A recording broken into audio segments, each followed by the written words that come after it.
Audio summary book में आपका welcome. आज का लेसन है सामान्य परिचय। राजस्थान का नामकरण कैसे हुआ, इसको अलग अलग नामों से क्यों जाना जाता था, इसके बारे में चर्चा करेंगे। ऋग्वेद काल में इसे ब्रह्मवर्त के नाम से भी पुकारा गया है और रामायण काल में वाल्मीकि ने इसे मरुकांतर कहा है। यह प्रदेश मरुस्थल इलाका होने के कारण मरुदेश, मरु प्रदेश, मरुवार आदि नामों से भी पुकारा जाता रहा है। राजस्थान शब्द का सबसे प्राचीनतम लिखित उल्लेख की बात करें तो बसंतगढ़ शिलालेख सिरोही में मिलता है, जिसमें राजस्थान या द्वितीय शब्द का प्रयोग किया गया है। लेकिन इस शिलालेख में प्रयुक्त यह राजस्थान या द्वितीय शब्द किसी व्यक्ति विशेष के लिए या क्षेत्र विशेष के लिए प्रयोग किया गया है, इसका कोई निश्चित पता नहीं चलता है। बसंतगढ़ शिलालेख यह लेख सिरोही के बसंतगढ़ में खिमल माता मंदिर में लगा है। यह शिलालेख की बात करें तो 625 ईस्वी का है, जो चावड़ा वंश के शासक वर्मनाथ के समय का है। इसमें दास प्रथा का वर्णन है। किसी पुस्तक में राजस्थान शब्द का सर्वप्रथम उल्लेख मोहनत नैनश्री ख्यात में किया गया है। पुस्तक की बात करें तो पुस्तक में जो मोहनत नैनश्री की ख्यात है उसमें राजस्थान शब्द का उल्लेख किया गया है। मोहनत नैनश्री ख्यात को राजस्थान का प्रथम ऐतिहासिक ग्रंथ माना जाता है। सबसे ख्यातों में सबसे प्राचीन व विश्वसनीय ख्यात है। इसकी रचना काल की बात करें तो 1665 है। मोहनत नैनश्री प्रारंभ में जोधपुर महाराजा गज सिंह की सेवा में रहे। बाद में महाराजा जसवंत सिंह प्रथम के दरबारी कवि व दीवान भी रहे हैं। इस पुस्तक में राजस्थान के विभिन्न राज्यों व मध्य भारत का इतिहास वर्णित है।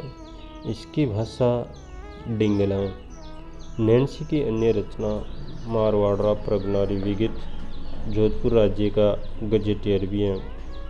लेखक वीरभान द्वारा रचनाकाल 1731 ईस्वी अपनी पुस्तक राजरूपक में भी राजस्थान शब्द का प्रयोग किया है। राजरूपक इस पुस्तक में जोधपुर महाराजा अभय सिंह एवं गुजरात के सूबेदार सर बुलंद खां के मध्य युद्ध का वर्णन है। 1791 इसमें महाराजा भीम सिंह जोधपुर ने स्वाई प्रताप सिंह जयपुर को पत्र में लिखा भी राजस्थाना शब्द का प्रयोग किया था। इस भूभाग के लिए राजपूताना नाम का सर्वप्रथम प्रयोगकर्ता जॉर्ज थॉमस सन 1800 ईस्वी में किया है। विलियम फ्रैंकलिन ने 1805 में प्रकाशित अपनी पुस्तक military memoirs of mister George Thomas military memoirs of mister George Thomas में लिखा है कि जॉर्ज थॉमस वह पहला व्यक्ति था जिसने स्वतंत्र रूप से राजपूताना शब्द का प्रयोग इस भूभाग के लिए किया। जॉर्ज थॉमस की बात करें तो ये आयरलैंड का निवासी जॉर्ज थॉमस ग्वालियर के मराठा शासक की दौलतराव सिंधिया का अंग्रेजी कमांडर था। जॉर्ज थॉमस राजस्थान में सर्वप्रथम शेखावाटी क्षेत्र में आया था। इनकी मृत्यु 1802 ईस्वी में बहरामपुर बंगाल में हुई थी। Mystery memoirs of mister George Thomas पुस्तक का प्रकाशन लॉर्ड वेलेस्ली ने करवाया था। एक मान्यता के अनुसार मुगल इतिहासकार राजपूत शब्द को बहुवचन में राजपूताना लिखते थे। संभवतः अंग्रेज ने इसलिए इसका नाम राजपूताना राजपूतों का देश रख दिया। इस भूभाग के लिए राजस्थान शब्द का पहला प्रयोगकर्ता colonel James Tod. Colonel Tod ने अपनी पुस्तक the annals and antiquities of Rajasthan प्रकाशन 1829 ईस्वी में इस भूभाग के लिए राजस्थान शब्द का प्रयोग किया है। कर्नल टॉड ने पुरानी बहियों के आधार पर इसे रजवाड़ा राजस्थान नाम भी दिया है। The annals and antiquities of Rajasthan. इस पुस्तक का दूसरा नाम the central and western Rajput status of India है। यह पुस्तक 2 भागों में प्रकाशित हुई 1829 व 1832 ईस्वी थी। इस पुस्तक का संपादन विलियम क्रूक ने किया। कर्नल टॉड ने इस पुस्तक को अपने गुरु यति ज्ञानचंद मांडलगढ़ को समर्पित किया था। इस पुस्तक का सर्वप्रथम हिंदी अनुवाद गौरीशंकर हीराचंद ओझा ने किया। इस पुस्तक का अनुवाद बलदेव प्रसाद मिश्र व पंडित गिरधर शुक्ल ने भी किया है। इसके दूसरे भाग का अनुवाद ज्वाला प्रसाद व मुंशी देवी प्रसाद ने किया। कर्नल जेम्स टॉड की दूसरी पुस्तक the travel in western India 1839 में इनकी पत्नी जूलिया कल्टरबर्ग ने प्रकाशित करवाई। यह पुस्तक विलियम हंटर को समर्पित की गई।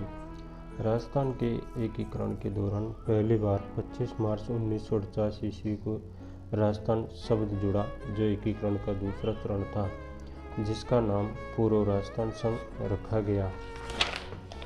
राजस्थान शब्द को संवैधानिक मान्यता 26 जनवरी 1950 को राजस्थान का वर्तमान स्वरूप 1 नवंबर 1956 को आया था।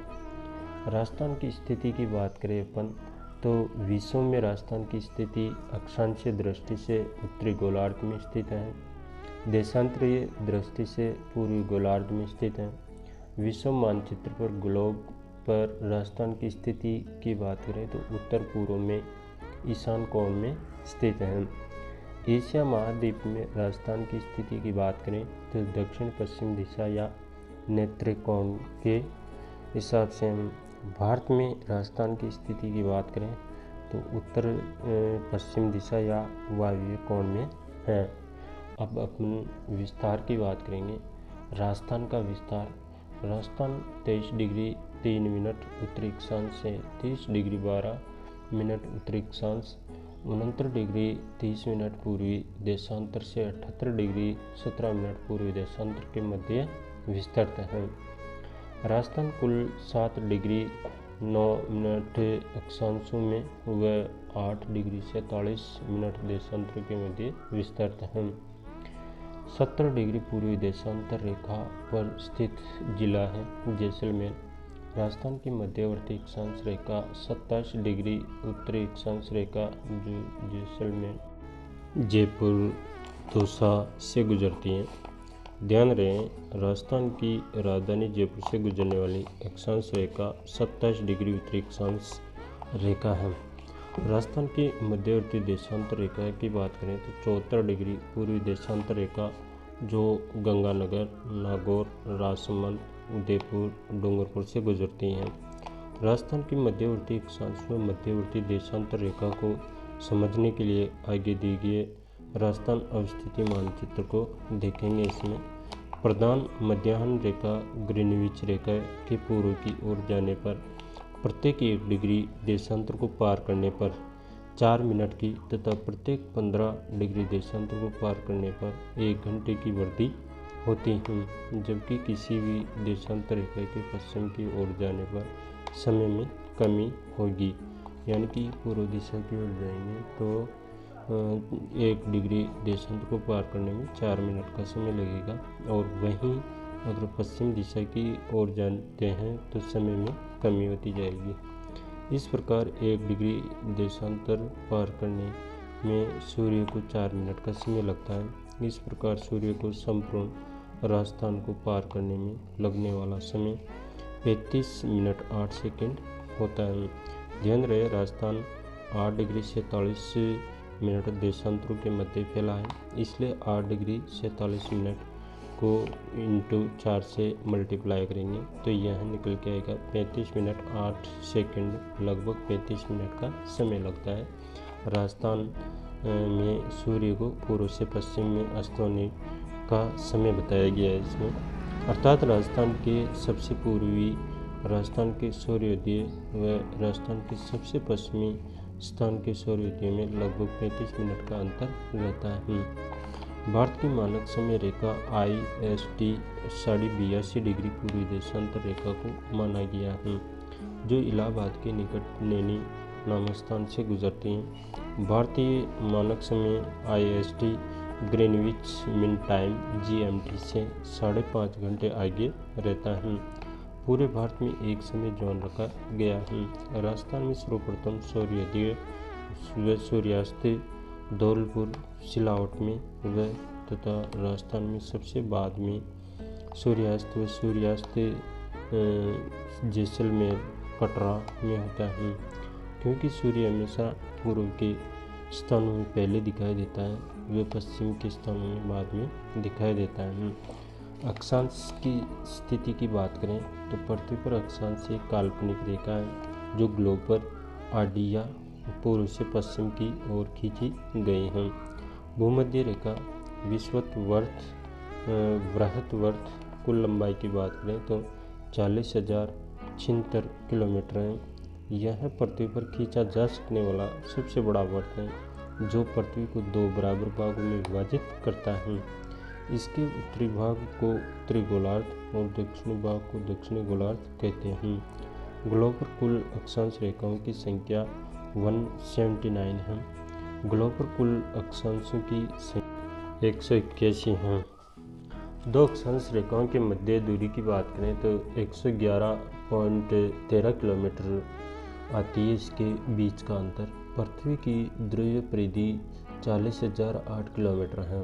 अतः एक गोलार्ध की ध्रुवीय परिधि 20,004 किलोमीटर होती है और इसकी आधी अर्थात 0 डिग्री से 90 डिग्री उत्तरी ध्रुव की दूरी 10,002 किलोमीटर होती है। अतः एक अक्षांश की पृथ्वी पर दूरी 10,002 में 90 से विभाजित करने पर 111.13 किलोमीटर होती है। 90 डिग्री उत्तरी अक्षांश को उत्तरी गोलार्ध तथा 90 डिग्री दक्षिणी अक्षांश को दक्षिणी ध्रुव कहते हैं। 2 अक्षांशों के मध्य का भाग कटिबंध कहलाता है।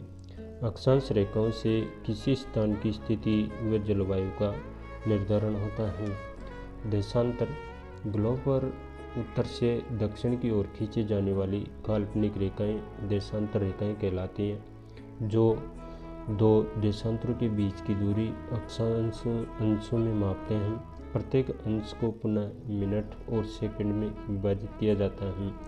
ग्लोब पर कुल देशांतर रेखाओं की संख्या 360 होती है। पृथ्वी की भूमध्य रेखीय परिधि लगभग 40,076 किलोमीटर है। 40,076 किलोमीटर विभाजित 360 से करेंगे तो 111.32 किलोमीटर की दूरी आती है। भूमध्य रेखा पर 2 देशांतरों के मध्य लगभग 111.32 किलोमीटर की दूरी होती है। 2 देशांतरों के मध्य का भाग गोरे कहलाता है। देशांतर रेखाओं से किसी स्थान की स्थिति व समय का निर्धारण होता है। कर्क रेखा की बात करें तो राजस्थान का अधिकांश भाग कर्क रेखा के उत्तर में स्थित है। कर्क रेखा की राजस्थान में लंबाई 26 किलोमीटर है। कर्क रेखा को राजस्थान के 2 जिलों से गुजरती है। कर्क रेखा बांसवाड़ा जिले के मध्य कुशलगढ़ तहसील से होकर गुजरती है तथा डूंगरपुर जिले की दक्षिणी सीमा चीखली गांव के पास से होकर गुजरती हैं। कर्क रेखा के सर्वाधिक नज़दीक शहर जिला मुख्यालय बांसवाड़ा है। कर्क रेखा से सर्वाधिक दूर शहर जिला मुख्यालय गंगानगर है। कर्क संक्रांति ग्रीष्म संक्रांति 21 जून को कर्क रेखा पर सूर्य सीधा चमकता है। सूर्य की किरणों का सर्वाधिक सीधापन बांसवाड़ा में होता है। सूर्य की किरणों का सर्वाधिक तिरछापन गंगानगर में होता है। राजस्थान में सूर्य की किरणों के तिरछापन का आरोही क्रम दक्षिण से उत्तर की ओर, राजस्थान में सूर्य की किरणों के सीधापन का आरोही क्रम उत्तर से दक्षिण की ओर होता है। माया नदी कर्क रेखा को 2 बार काटती है। नॉर्थ से भूमध्य रेखा से ध्रुवों की ओर जाने पर किरणों का तिरछापन बढ़ता जाता है व तापमान कम होता जाता है। कर्क रेखा 23.5 डिग्री उत्तरी अक्षांश रेखा को कर्क रेखा कहते हैं। यह पृथ्वी की उत्तरतम अक्षांश रेखा है, जिस पर सूर्य दोपहर के समय लंबवत सीधा चमकता है। यह सूर्य 21 जून को सीधा चमकता है। इसके बाद दक्षिणायन होना प्रारंभ हो जाता है। 21 जून को राजस्थान में सबसे लंबा दिन व सबसे छोटी रात होती है। कर्क रेखा पर स्थित क्षेत्र में 21 जून को दोपहर में परछाई नहीं बनती है, इसलिए इसे नो शैडो जोन भी कहते हैं। कर्क रेखा क्यों कहते हैं? क्योंकि जून क्रांति के समय सूर्य की स्थिति कर्क राशि में होती है। कर्क संक्रांति अर्थात 21 जून के बाद सूर्य दक्षिणायन होना प्रारंभ हो जाता है। 21 जून अंतर्राष्ट्रीय योग दिवस भी मनाया जाता है, जो कि 2015 से शुरू किया गया है। 2022 में 8वां अंतर्राष्ट्रीय योग दिवस मनाया गया है। कर्क रेखा भारत के 8 राज्यों गुजरात, राजस्थान, मध्य प्रदेश, छत्तीसगढ़, झारखंड, पश्चिम बंगाल, त्रिपुरा, मिजोरम से गुजरती है। भारत में कर्क की रेखा की लंबाई लगभग 2934 किलोमीटर है। कर्क रेखा की सर्वाधिक लंबाई मध्य प्रदेश में व सबसे कम लंबाई त्रिपुरा में है।